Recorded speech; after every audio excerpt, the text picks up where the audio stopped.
In France today, a panel of judges found dozens of men guilty of raping a woman whose then husband had drugged her unconscious over the course of a decade. Ali Rogan has more and a warning: the following conversation is graphic in its language. Giselle Pellicotte waived her right to a private trial in solidarity with other victims of sexual assault, whom she says go unrecognized. By opening the doors to this trial, I wished for society to join in the debates that were held. I never regretted this decision. For 3 months, she has had to sit through videos of her abuse in court, taken by her then husband, while dozens of men he recruited online assaulted her. A majority of these men said they didn't know it was rape, but all of them were found guilty in one way or another. The scale and brutality of Pellicotte's abuse prompted thousands to take to the streets and has sparked a nationwide conversation about consent. Catherine Porter has been covering the trial for the New York Times. Catherine, thank you so much for joining us. What does this verdict mean for the country and for Madame Pellicotte?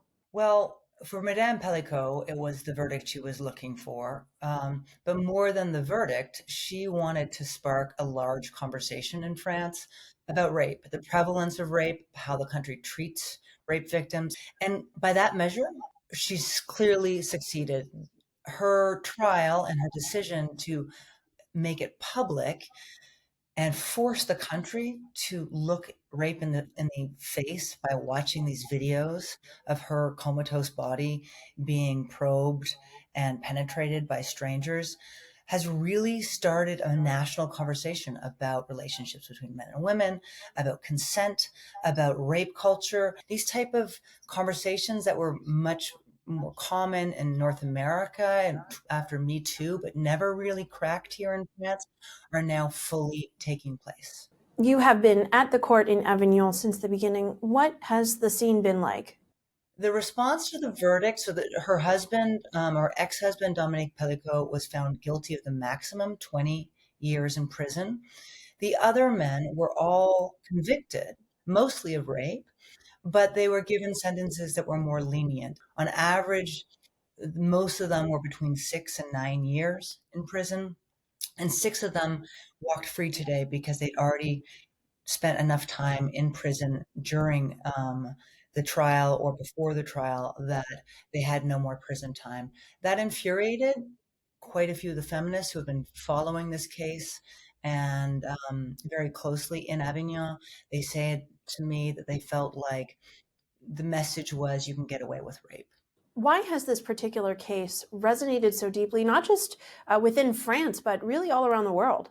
I think it's just an extraordinary case for so many reasons. This was a mass rape trial with 51 men, almost all of whom charged of rape, and all but one for raping the same woman. And in fact, these were people's next door neighbors. They range in age between 26 and 72.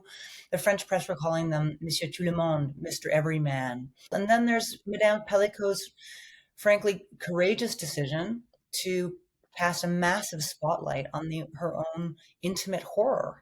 She not only insisted that the trial be made public because she wanted to launch this conversation, but she then insisted that these videos her husband had taken, more than 20,000 of them were found by police, be aired in court so people could see them. As her lawyer said, she wanted France and the world to look rape in the eye. There were so many striking moments during this trial. What was the response to Madame Pellicotte's testimony? Madame Pellicotte took the stand early and then frequently throughout the trial, 3 times. She was incredibly poised every time, calm. She said that she thought shame should change sides, and truly she embodied that notion. She came in each day with her head held high, never cracked emotionally, and answered questions calmly and directly.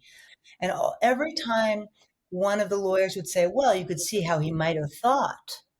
And she said, well, the instant he came into the room and he saw my body and heard my snores, he should have known to ask Madame Pellicotte.